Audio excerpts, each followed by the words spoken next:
All right, we are live.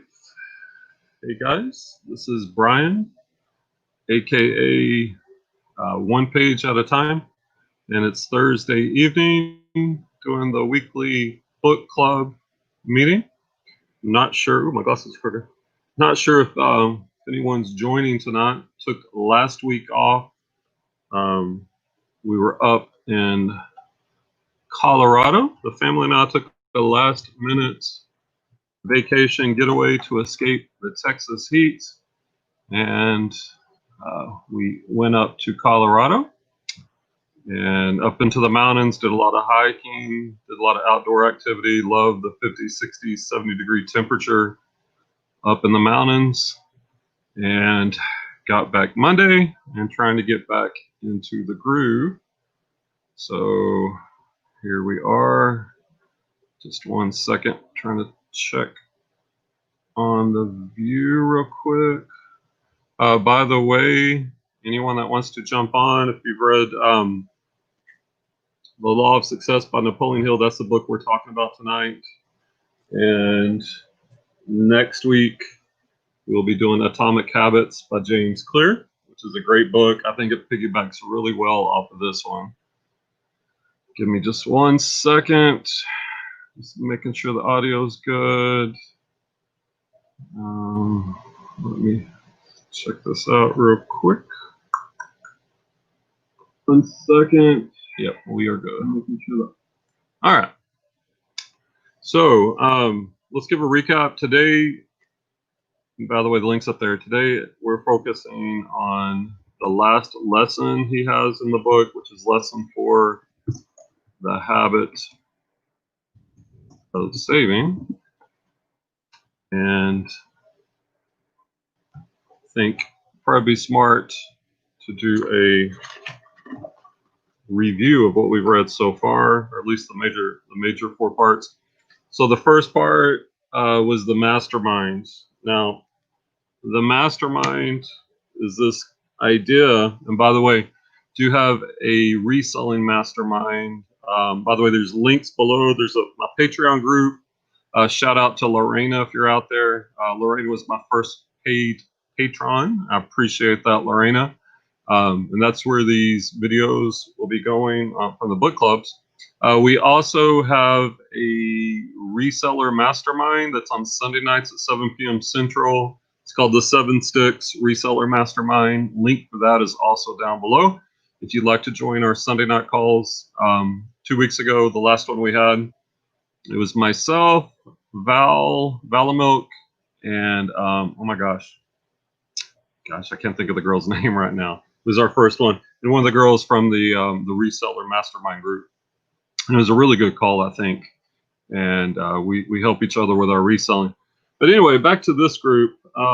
So the first one is the mastermind, and the concept of the mastermind is you find like-minded people, 2 or more. The ideal number is like 6 to 8, but it could be larger than that. I've been in masterminds like 20, 25. They work pretty well. And everyone in that group comes together to help each other achieve the goals that they set. There's a lot of collaboration, a lot of brainstorming, and I found that they've been very beneficial. So that's his first concept. And remember, this was written in 1928. So all the current self-help books and speakers, you can pretty much trace them back to Napoleon Hill. He was the original, and he studied successful people and came up with these ideas. Lesson number 2, which we talked about, is a definite chief aim. It's a very fancy way of coming up with saying you need a very specific goal with a timeline, and you've got to be willing to say what you're going to give up to make that happen. For me, I set mine as $150,000 in sales within a 1-year period. That's gross. And you know, and I know goals are pretty common. Some people don't like to set goals, but I would say this, you know, would you take off in a plane without a destination? That's what a goal is. It's a destination. So if you don't set your goal, if you don't set your destination, you're never going to get anywhere. You might get some results, just like driving down the street. You'll get some results, but you're not going to get where you want to be. So you've got to set those very clear goals or definite chief aims. Lesson 3 we talked about 2 weeks ago was self-confidence. And that's where the power of auto-suggestion comes in. That's the power of when you have this goal and you read it at least once a day, every day, it begins to sink in. Because our minds are funny things. If you don't feed it good stuff, it will dwell on the negative. So you have to intentionally repeat these messages, and over time, it will become part of who you are, become part of your DNA, and it will allow you to achieve those goals. And this is one of the poems. I put this in the reseller group, also the book club group, and it's really powerful. I'll read this real quick. It says, it's a poem. It says, if you think you are beaten, you are. If you think you dare not, you don't. If you like to win, but you think you can't, it is almost certain you won't. If you think you'll lose, you've lost. For out of the world we find, success begins with a fellow's will. It's all in the state of mind. If you think you are outclassed, you are. You've got to think high to rise. You've got to be sure of yourself before you can ever win a prize. Life's battles don't always go to the stronger or faster man, but soon or late, the man who wins is the man who thinks he can. So obviously, the mental aspect, the psychological element is a big part of this. I also didn't realize last week that there was a section I missed talking about faith. I won't go over that here, but I think that was a good read. And today's lesson is the habit of saving. There's not as much meat on the bone of this one as the other ones, but it is very powerful. All right. So, and he talks on page 195, he says, the saving of money is solely a matter of habit. For this reason, this lesson begins with a brief analysis of the law of habit, which that's the perfect segue to next week's Atomic Habits. And I've read this book before, but it's so good I want to go over it again. He says, it is literally true that man, through the law of habit, shapes his own personality. Through repetition, any act indulged in a few times becomes a habit. And the mind appears to be nothing more than a mass of motivating forces growing out of our daily habits. Think about it. When you drive to work, after you've done that route, when the first time you drive you're paying attention. But over time, that it becomes a habit. Your nervous system it's almost like it's working on its own, and the purpose of that is it frees up your mind to work on more complex problems, and that's kind of how habits. That's the kind of like the science behind it. Because if you had to think like when you brush your teeth or drove your car or anything that you do repeatedly, if you take a jump shot in basketball, your neural pathway system develops a way of doing that without you having to spend cognitive power on this, which frees up your mind for more complex things. All right. When once fixed in the mind, a habit voluntarily impels one to action.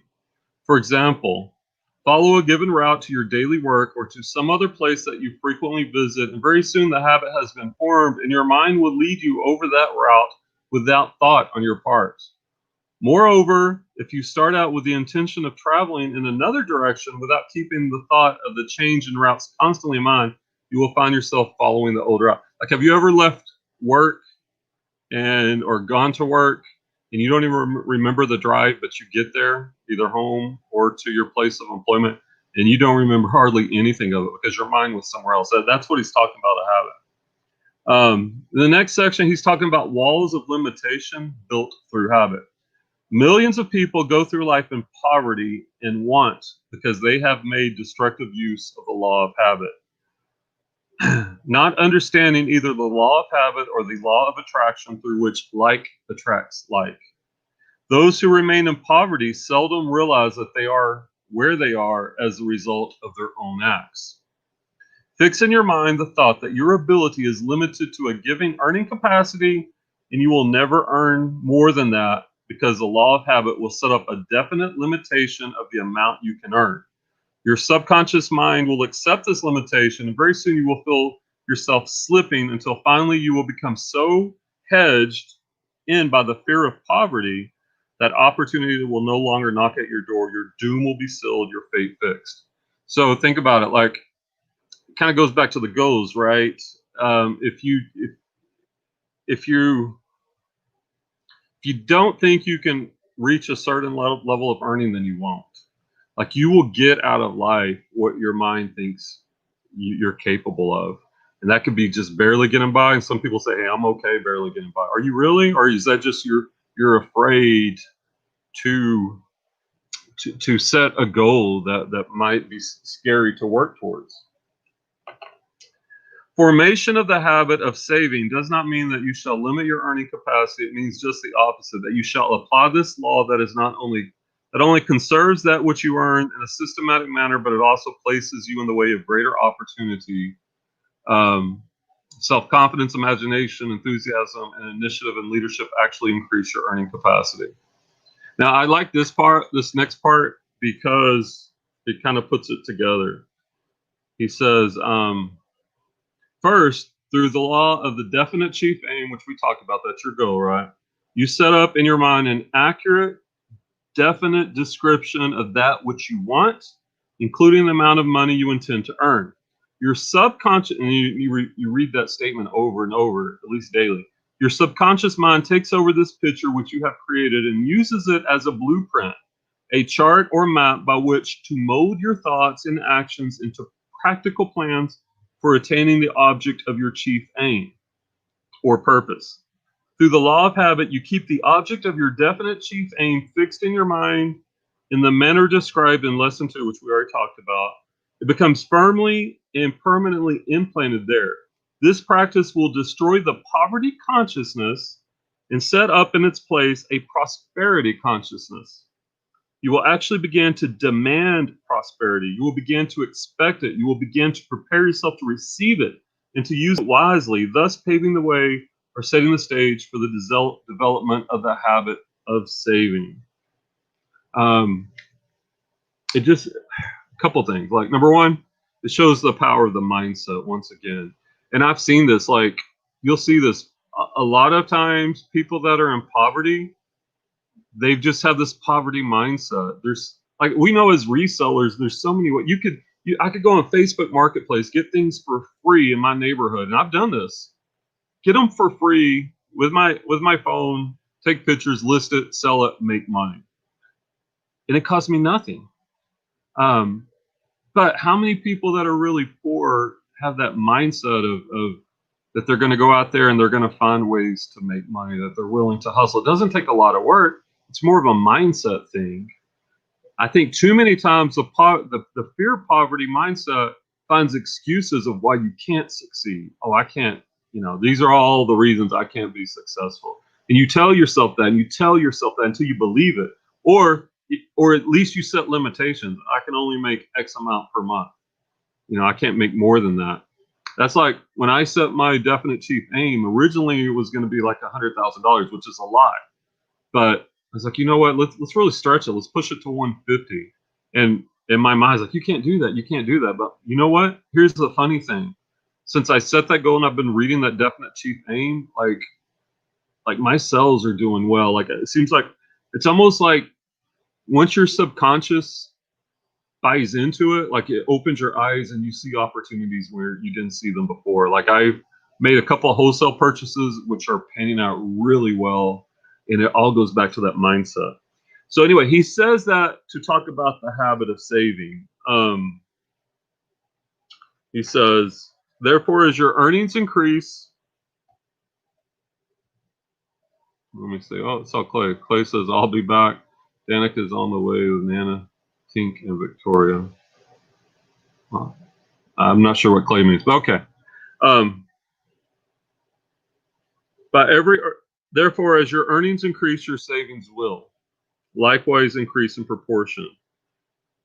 By ever urging yourself on and demanding of yourself increased earning power on the one hand, and by systematically laying aside a definite amount of all your earnings on the other hand, you will soon reach the point at which you will have removed all imaginary limitations from your own mind, and then you will be well on your way toward financial independence.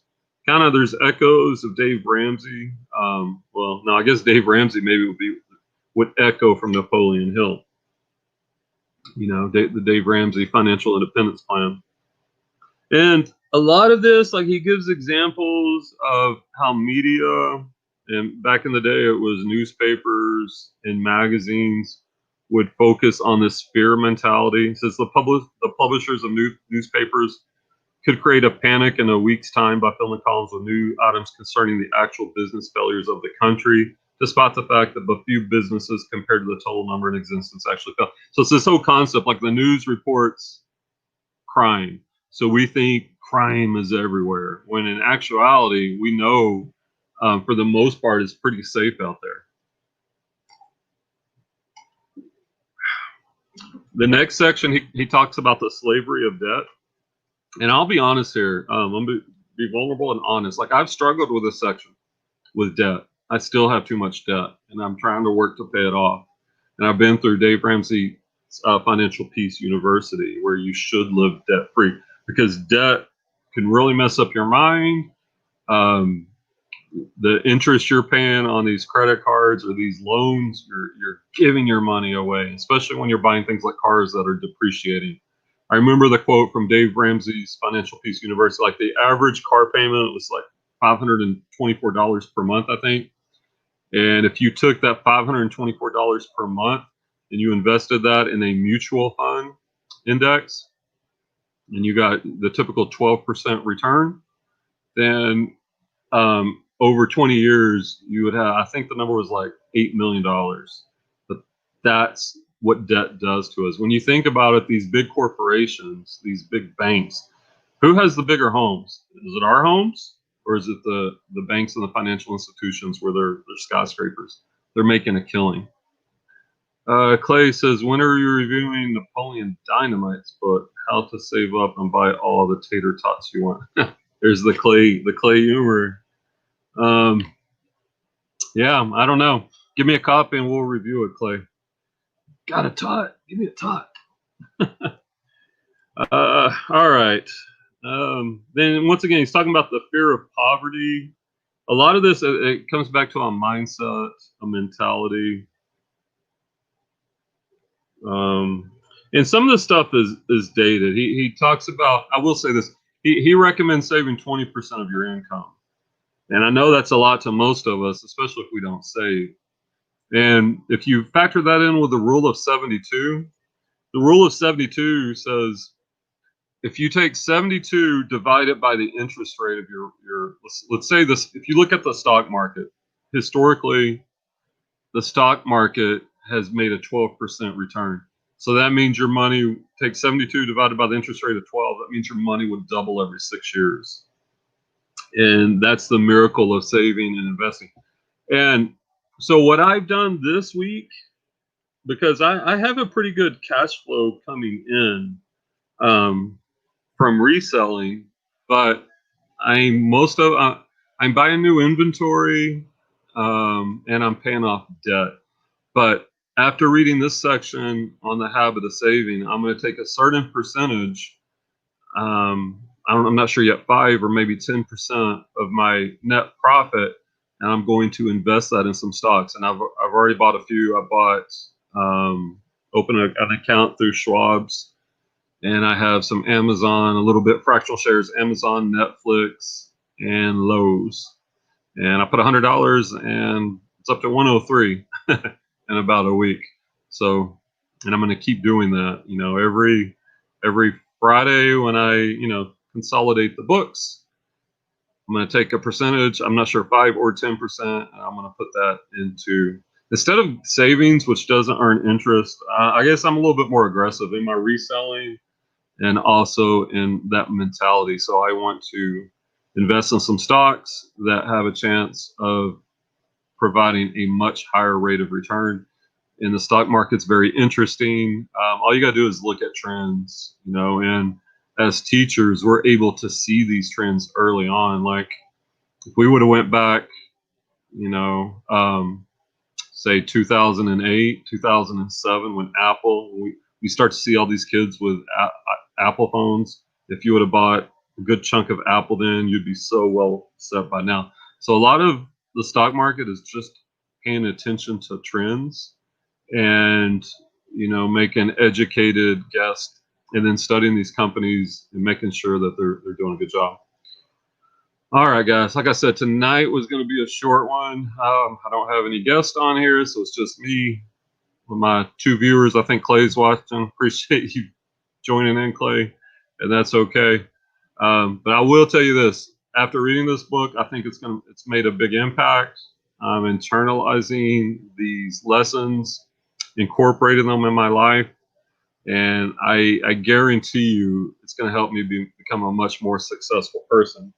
Next week, and Lorena got her copy. She won it from our last Thursday night drawing. And she said, by the way, she read chapter 1 and she loved it. She said it was amazing. So we're going to be talking Atomic Habits. I don't know. In the book club, I will give the pages we're going to be going over. This one is obviously more up to date. I think it's more powerful. It's more relatable, but it will piggyback off of this one. And this will talk about habits, how to create positive habits. It's very practical. Talks about habit stacking, how small changes. The whole idea between atomic habits is if you look at an atom is a very small thing, but an atomic bomb, for example, even though it's a very small thing, it can have massive effects. And so these small changes, these small habits that we can implement can have drastic changes in our life over time. And that's kind of the premise of Atomic Habits. All right. And we'll be doing that next Thursday. Also, Sunday night, the Mastermind, the Reseller Mastermind. And I guess if nobody shows up, I don't know, may end up just canning it and spending my time reading or doing something more productive. If there's not an audience for this, then that's fine. Then I'll just make an adjustment and move on. But that's the plan. Sunday night, Mastermind. Next Thursday, Atomic Habits. Let's see. Clay said, printer I got for free and sold for like 100. I think it was cash. Nice. That's what he's talking about. That's what I was talking about earlier, Clay, that there's opportunity all around us, and it's a mindset. A free printer you picked up, you made $100 cash. Think about that. And how many hours did you spend on that? A few minutes looking on Facebook Marketplace. I don't know how long, 15, 20 minutes to pick it up, 15, 20 minutes to list it. I mean, maybe an hour total and you made $100. If people say they can't get it. They can't make it. It's a lot better than making $10 an hour in a fast food place. And nothing wrong with working at a fast food place. I'm just saying there's opportunity out there, and that your mindset, whether it's a wealth mindset or a poverty mindset, will determine which of those you go for. And Clay just chose the prosperity mindset for that $100 free flip. I love it. That's a perfect example, Clay. Also, who you are around is a big factor, as we've talked about. Listening to 2 shows ain't easy. Yeah, you're the average of the 5 people you spend the most time with. That's what he's talking about, the law of attraction. So, and that goes back to the mastermind. Put yourself in a good mastermind with a good group of people that are uplifting, that will lift you up. You're going to be a much better place. Or if you're just hanging around negative mindset people. And I know there's other reseller shows out there, so I appreciate Clay dropping by. Who do you say? Nana, Tink, and Victoria. I know they got their reseller show. And I'm not specifically focusing on reselling in these. It's more generalities, but a lot of the way I think goes through reselling. I've decided not to really do reselling videos anymore, and probably a mistake from my channel, to be honest, because I got a lot more views, a lot more likes when I was focusing on reselling. But as I pivoted to replenishables and wholesale, I can't really share that on air. It's not like talking about going thrifting or Facebook Marketplace or those things. So I don't know. I'll stick with the channel for a while. We'll see how it goes. And if it doesn't work, always pivot. You know, I'm just trying to help motivate some people, trying to give some knowledge. And if there's not a market for that, that's fine. I can do it solo. I personally tend to be a lone wolf. Like I can do all this on my own. I can do all the reselling on my own. Not that I don't get good information from other people, but the whole idea when I created my channel was to help others. I do like to help others. And what I realized was that the biggest problem most resellers were facing was their mental mindset. And I still believe that because all the information's out there, guys. There's so many YouTube videos. Like, like I went from nothing with reselling to over $100,000 in sales, and it wasn't magic. There's so much information out there. It's more of, like I said, it's the mindset, setting a goal, an action plan, create a mastermind, do all these things, and you will be successful. All right, guys, that's it. Thanks, Clay, for dropping by. Appreciate it.